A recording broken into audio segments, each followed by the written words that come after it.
손흥민 걔는 미친 선수예요. 클롭. 5인 협력 수비에도 공간 만들어주는 소니에 이것 주목하며 박수친 이유. 토트넘에는 월드클래스 선수가 없다. 스포츠바이블은 21일 이하 한국 시간 그레이엄 수네스가 엔지 포스테코글루 감독을 열받게 했다. 또 미켈 아르테타 감독도 화나게 만들 이야기를 꺼냈다고 보도했다. 이어 수네스는 토트넘과 아스날 선수들의 자질에 대해 대담한 발언을 했다. 수네스는 북런던 두 팀에는 세계적인 수준의 선수가 없다고 주장했다고 전했다. 리버풀에서 활약했던 수네스는 월드클래스 수준의 선수를 찾기가 어려운 상황이다. 현재 프리미어리그의 월드클래스 선수가 누구인지 궁금하다. 맨체스터 시티에 몇 명 존재하고 모하메드 살라가 월드클래스 선수라고 생각한다고 밝혔다. 또 수네스는 아스날과 토트넘, 아직 월드클래스 선수를 보유하지 않고 있다 라고 강조했다. 손흥민은 2015년 토트넘에 입단했다. 389경기에 출전해 155골을 넣었다. 구단 역대 득점 6위로 5위 클리프 존스 159를 맹추격 중이다. 토트넘 월드클래스 보유하지 않아. 역사도 새로 썼다. 손흥민은 아시아 선수 최초로 골든부트를 들어올렸다. 2021에서 2022 시즌 23골을 터뜨리며 살라와 공동 수상했다. 손흥민은 프리미어리그 38라운드 최종전에서 멀티골을 넣으며 극적인 득점왕에 올랐다. 지난 시즌에는 부상 악재를 딛고 기어이 두 자릿수 득점에 성공했다. 손흥민은 유럽 축구연맹 챔피언스리그 마르세유전 도중 안아골절로 쓰러졌다. 2022 카타르 월드컵 출전을 위해 빠르게 회복하더니 프리미어리그에서 기어이 10골을 넣었다. 7시즌 연속 두 자릿수 득점이었다. 올 시즌은 유독 득점 페이스가 빠르다. 포스테코글루 감독 특유의 공격 축구와 결이 맞다. 손흥민은 이미 10골을 넣으며 8시즌 연속 두 자릿수 득점에 성공했다. 득점 선두 엘링 홀란, 맨체스터 시티, 14골, 2위 살라, 리버풀, 11골을 맹추격 중이다. 뉴캐슬 유나이티드전에서 맹활약을 펼쳤다. 손흥민은 전반전에만 2개의 도움을 기록했다. 데스티니 우도기가 손흥민의 패스를 받아 토트넘 데뷔골을 넣었고 히샬리송이 약 한 달 만에 골맛을 봤다. 손흥민은 후반전 본인이 얻어낸 페널티킥을 직접 마무리하며 10호 골을 쐈다. 만약 손흥민이 재계약을 체결한다면 또 다른 대기록에 도전하게 된다. 맨체스터 유나이티드 전설 웨인 루니는 11시즌 연속 두 자릿수 득점을 넣었다. 프랭크 램파드 10시즌, 해리 케인과 세르히오 아구에로 이상 9시즌 뒤를 잇는다. 손흥민과 티에리 앙리, 사디오 마네가 8시즌 연속 두 자릿수 득점에 성공한 상황이다. 프리미어리그에 계속 발자취를 남기고 있다. 손흥민은 프리미어리그 통산 113골로 아스널 레전드 이안 라이트 113골과 함께 역대 득점 공동 23위다. 라임 스털링과 스티븐 제라드 이상 120골을 뒤쫓고 있다. 손흥민의 역대 도움은 통산 56개로 트렌트 알렉산더 아놀드, 리버풀, 에릭 칸토나 등과 함께 공동 29위다. 역사를 계속 써내려가고 있다. 손흥민은 포스테코글루 감독 체제에서 위구 요리스 36위 주장직을 이어받았다. 토트넘 역사상 첫 아시아 캡틴이다. 차기 주장으로 유력했던 해리 케인은 바이에른 뮌헨으로 떠났다. 손흥민의 어깨가 무거워질 수밖에 없었다. 포스테코글루 감독은 신인 미드필더 제임스 매디슨과 수비수 크리스티안 로메로의 부주장을 맡겼다. 주장 완장을 찬 손흥민은 펄펄 날았다.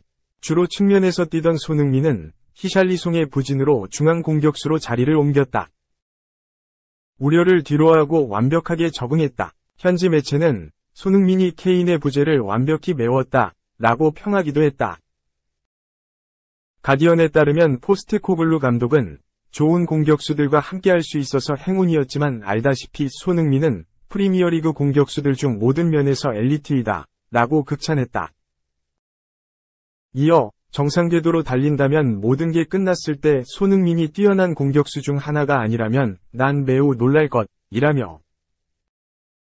왜냐하면 그들은 손흥민이 커리어 대부분을 측면에서 뛰었음에도 위협적인 골잡이라는 사실을 잊었기 때문이다 라고 덧붙였다. 손흥민은 그동안 주로 왼쪽 윙어로 뛰었지만 지난 9월부터 중앙 공격수로 포지션을 변경했다. 포지션을 바꾼 이후 손흥민은 벌써 9골을 터뜨리며 토트넘의 새로운 9번 공격수로 등극했다.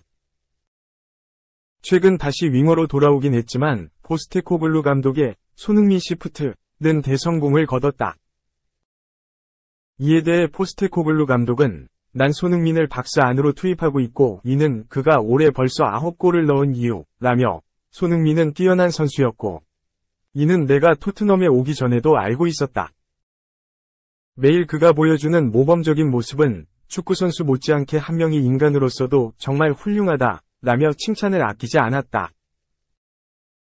그러면서 손흥민과 함께 일할 수 있어 매우 감사하게 생각한다 라며 손흥민에 대한 애정을 듬뿍 드러냈다. 포스테코글루 감독은 앞으로 계속 손흥민을 중심으로 한 팀을 구성할 것이라고 밝혔다. 그는 손흥민은 우리가 만들고 있는 것에서 매우 중요한 부분이 될 것이라고 설명했다. 이어 다만 그렇다고 해서 우리가 다른 공격수를 영입하지 않을 거라는 의미는 아니다 라며 왜냐하면 손흥민도 내게 이를 요구할 것이라고 생각하기 때문이다. 승리할 수 있는 팀을 만들 때 최고의 선수들이 오히려 좋은 선수를 더 많이 원한다는 걸 알고 있다 라고 전했다. 그는 다른 선수들도 성공에 대한 의욕이 있지만 손흥민이 이 일에 큰 역할을 할 것이라는데 의심할 여지가 없다 라며 손흥민의 중요성을 거듭 강조했다. 토트넘과 4년 계약을 체결한 포스테코글루 감독의 확실한 에이스가 바로 손흥민인 셈이다. 손흥민, 절대 월드클래스 아닙니다. 물론 수네스처럼 손흥민에 대해 월드클래스로 평가하지 않은 인물이 있다. 바로 손흥민의 아버지 손흥정 씨다. 지난 2018년 손흥민에 대해 부친 손 씨는 손흥민, 절대 월드클래스 아닙니다. 라고 발언했다. 물론 엄격한 아버지이자 축구감독으로 내놓은 발언이었다. 손흥민이 항상 노력하는 선수가 됐으면 하는 바람에 내놓은 이야기다. 하지만 수네스는 토트넘에는 월드클래스 선수가 없다면서 손흥민에 대해 높게 평가하지 않았다. 수네스는 월드클래스 선수로 인정받으려면 오랜 기간 동안 높은 수준을 보여야 한다 라고 말하며 성취한 것이 없는 선수를 세계적인 선수라고 부르는 것이 성급하다고 주장했다. 그런데 수네스의 발언은 손흥민에게 어울리지 않는다. 프리미어리그 이적 후 손흥민만큼 꾸준한 활약을 펼친 선수도 드물다. 지난 200일에서 2017 시즌부터 올 시즌까지 손흥민은 매 시즌 두 자릿수 득점을 기록 중이다. 특히 2021-2022 시즌에는 수네스가 언급한 살라와 함께 프리미어리그 공등 득점왕에 등극했다. 올 시즌에는 바이에른 뮌헨으로 이적한 해리 케인을 대신해 최전방에서도 맹렬한 활약을 선보였다. 시즌이 절반도 지나지 않은 상황에서 손흥민은 벌써 10골 -4 도움을 기록 중이다. 2. 아르테타 심판한테 찍혔다? 극장골에 환호하다 경고. 이거 너무하는 거 아니오? 아스널의 미켈 아르테타 감독은 올 시즌 심판과의 전쟁을 치르고 있다. 특히 지난 프리미어리그 15라운드 루턴 타운전에서 극적인 역전승을 거두고 기뻐하다가 과한 세리머니를 이유로 터무니없는 옐로카드를 받은 적도 있다. 당시 3에서 3으로 치열하던 경기 양상은 후반 추가 시간 7분 데클런 라이스의 헤더골로 인해 아스널의 4에서 3승리로 끝났다. 아르테타는 골장면 보고 코치들과 얼싸안으며 기쁨을 만끽하다가 경고를 받았다. 결국 그는 경고 누적으로 인해 그 다음 경기인 에스턴 빌라전 출전이 정지됐다. 열정적으로 지휘하는 감독들이 잘못인 것일까? 리버풀의 레전드 수비수 제이미 캐러거와 아스널 전설적인 공격수 이언 라이트는 아르테타를 변호하며 심판들이 말도 안 되는 이유로 경고를 주면 안 된다고 주장했다. 캐러거와 라이트는 21일 한국 시간 맨유 레전드 듀오 게리 네빌, 로이 킨, 그리고 여성 축구선수 출신 질 스콧과 함께 스틱 투 풋볼 팟캐스트에 출연해 심판과 감독 간의 충돌에 대해서 이야기를 나눴다. 네빌이 먼저 포문을 열었다. 그는 심판과 감독이 자주 충돌하는 상황에 대해서 어떻게 생각하느냐 고 묻자 라이트는 즉시 서로 비하를 하면 안 되는 것은 맞으나 더그아웃에서 뛰쳐나왔다고 경고를 주는 것은 말이 안 된다 고 강하게 주장했다. 캐러거 또한 루턴 타운전에서 아르테타가 받은 경고는 황당하다 며 결승골을 넣은 것인데 기뻐할 수도 있는 것 아니냐 고 동의했다. 이에 네빌이 아르테타에 관해서만 이야기하는 것은 아니 라고 물러서자 라이트는 여전히 흥분한 상태로 모두가 아르테타에게만 심판과 불화가 있다고 손가락질하기 때문이라며 감정적이고 열정적인 감독이 무엇이 문제냐 고 주장했다.